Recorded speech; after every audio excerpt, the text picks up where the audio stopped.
Hey everybody, my name is Seth. Welcome to my new series.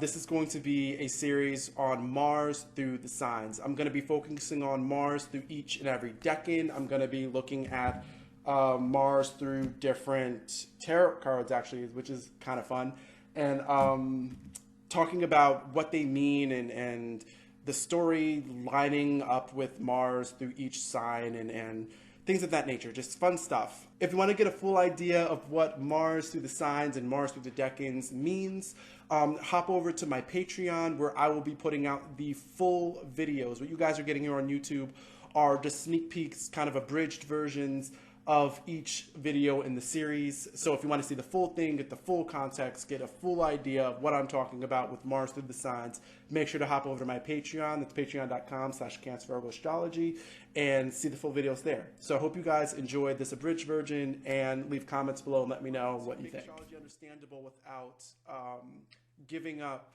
the nuance that makes astrology so special. So the first sign we're going to be tackling today is the first sign within the zodiac, and that is Aries. But before we launch into Aries, we need to talk about Mars, what Mars represents and how it is utilized within the whole realm of planets within astrology. So Mars is that planet of projection and the consequences of that projection, whether it be for better or for worse. Passion could be what Mars is projecting, and you can see that in something like sex or violence. Power could be what Mars is projecting, and you can see that from war all the way up to aggressive peace strategies. So if we're going to talk about a purpose for Mars, it varies, but it all runs along that line of, again, projection and the archetypal masculine. That is to really to win, to advance, to propagate, to engage, to originate, to encounter. These are all things that Mars really defines. Now we can really get into the juicy stuff, like the tarot, and how the tarot and astrology work together. So this is the tarot card associated with Mars. It's called the Tower. I'm using the Crowley deck.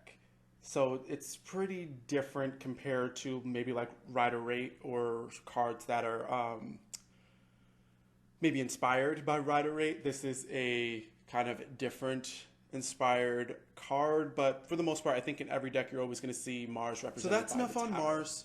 Now we can talk about Aries. This is a befitting sign to start with, even though it's just the first sign in the zodiac, because Aries is actually ruled by Mars.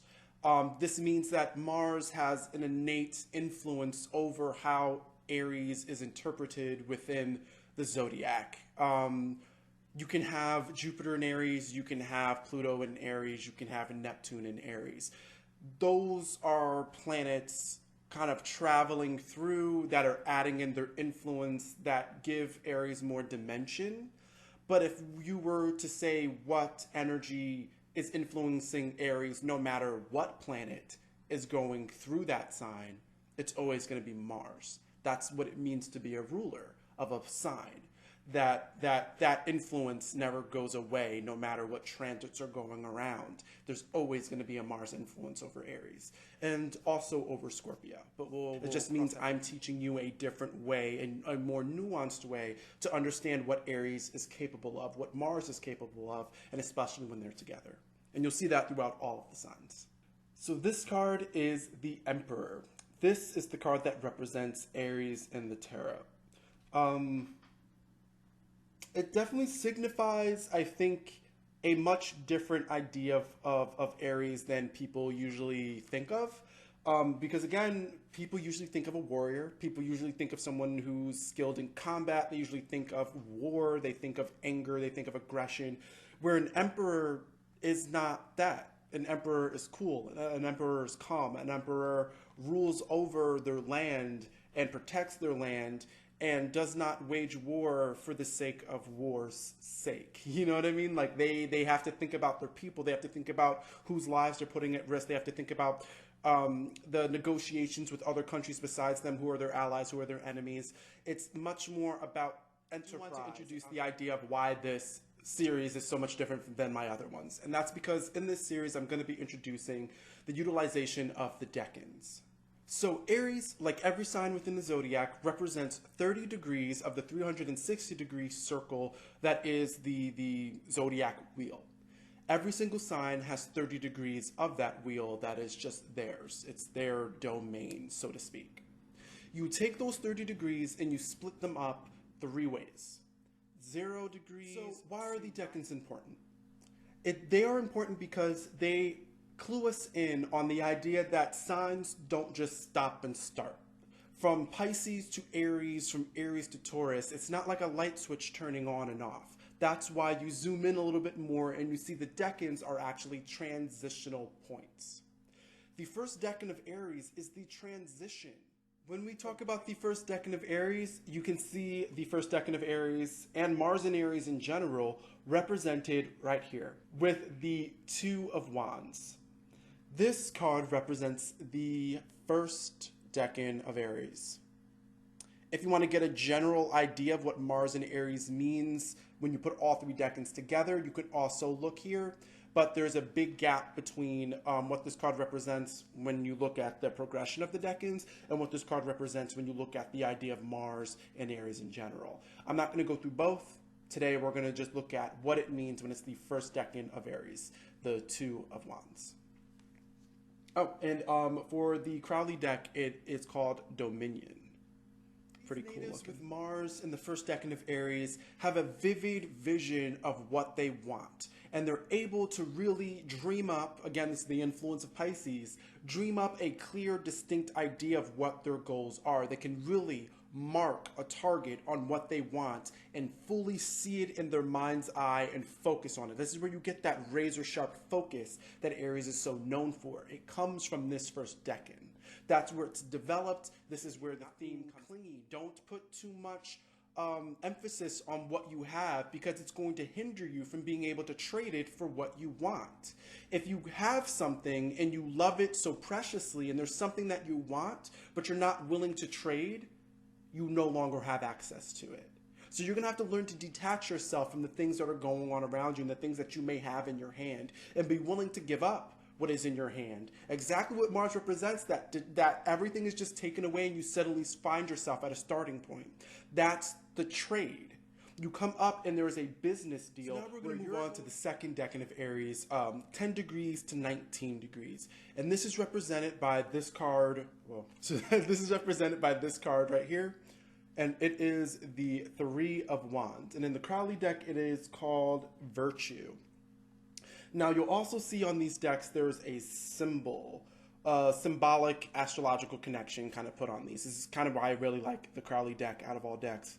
You see the symbol of the sun right here, and you see the symbol of Aries right here. That's how you know that this card represents the idea of the sun being in Aries. So again, when I said before, when you really want to get an idea of really what it means to have that sign without the influence of other energies, you're not really going to find it, but the second decan is usually the closest place. And for Aries, but you don't understand this by reading books. You don't understand it by people like me telling you how to do that. You understand it by going out there fighting for things and understanding that sometimes you're going to win a battle and it might not be worth it. And you'll learn to never fight over something like that again. There are other ways to fix it. And start to understand that when you do a real sign of a crossroads for you Aries folks, you folks with Mars in the second decan of Aries, where you have to answer the question, am I going to be an Aries thug or am I going to be an Aries business person?